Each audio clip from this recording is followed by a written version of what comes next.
شجاعت عالمگیر اس کے بیچ دشمنی دونوں ناممکنات میں سے تھا، دونوں کا آج تک سامنا نہیں ہوا تھا۔ آپ بھی یہی سوچ رہے جو میں نے سوچا؟ یہ آپ کا وہم ہو سکتا ہے احتشام، یا پھر اس سے اتفاق کہہ سکتے ہیں۔ میں متفق ہوں تمہاری بات سے دعوت، مگر اس کے الفاظ کچھ چونکا دینے والے تھے۔ لا یعنی سوچو کو جھٹک کر بولا۔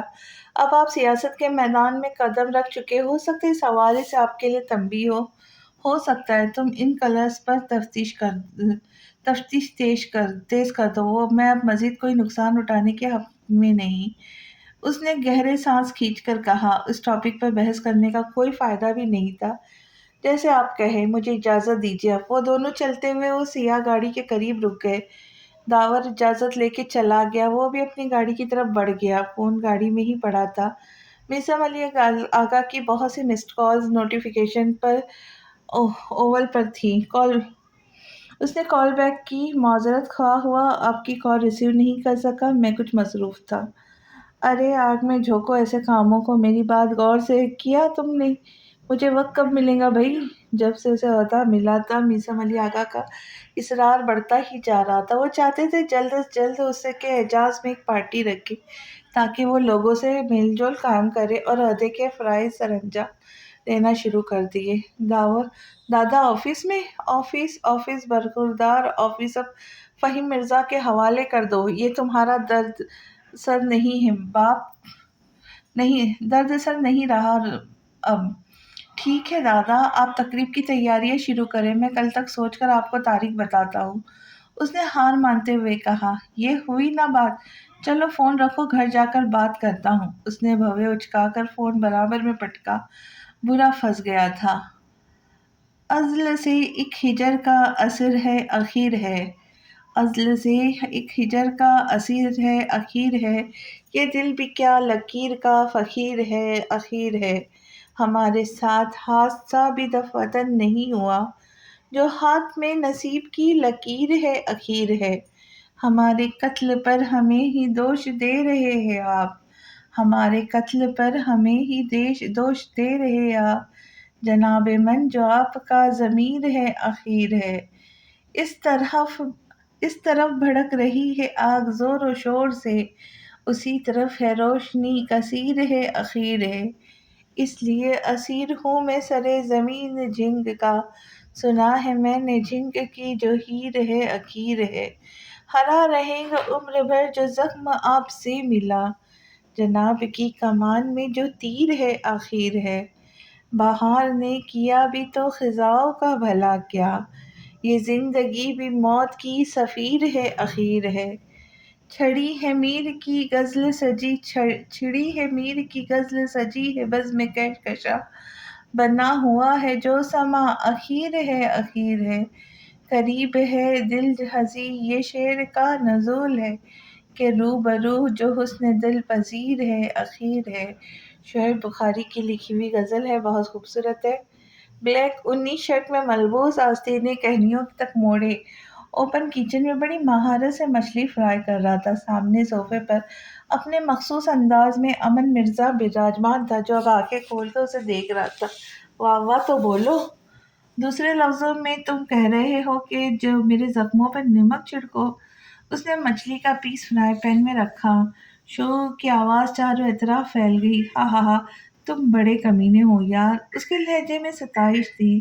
کبھی کبھی میں سوچتا ہوں یار، کون ہے وہ آخر جس نے تم جیسے اعلیٰ حسب نسب والے اکلوتے چشم چراغ کو بنجارا بنا دیا؟ امان مرزا پر یہ انکشاف 1 سال پہلے ہی ہوا تھا، جب اس نے دلاور پاشا کے ساتھ بزنس کے معاملے میں مداخلت سے منع کر دیا تھا۔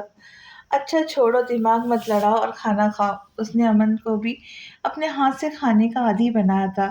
پھر بھی یار بتاؤ تو صحیح، میری روح مچل رہی ہے جاننے کے لیے۔ وہ اٹھا، ڈرائنگ ٹیبل پر کرسی کھینچ کر بیٹھ گیا۔ تم کیا کرو گے جان کر؟ تمہاری طرح کسی گرل فرینڈ سے دل لگی کو دل سے لگائے نہیں بیٹا، بیوی تھی وہ میری، عشق تھا مجھے اس سے۔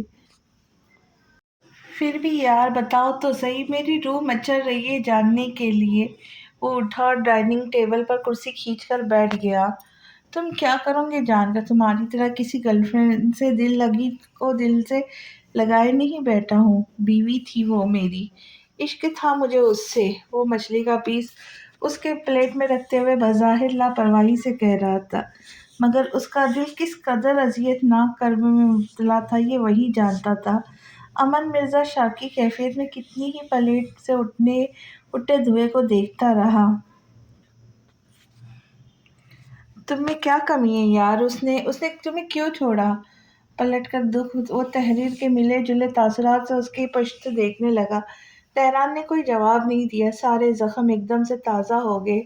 یہ لڑکیاں ایسی ہوتی ہے، چہیتے کبھی اس پہ دل پر ڈال پر ہوتی ہے، چہکتے ہوئے کبھی اس ڈال پر تو کبھی اس ڈال پر، دھوکے باز۔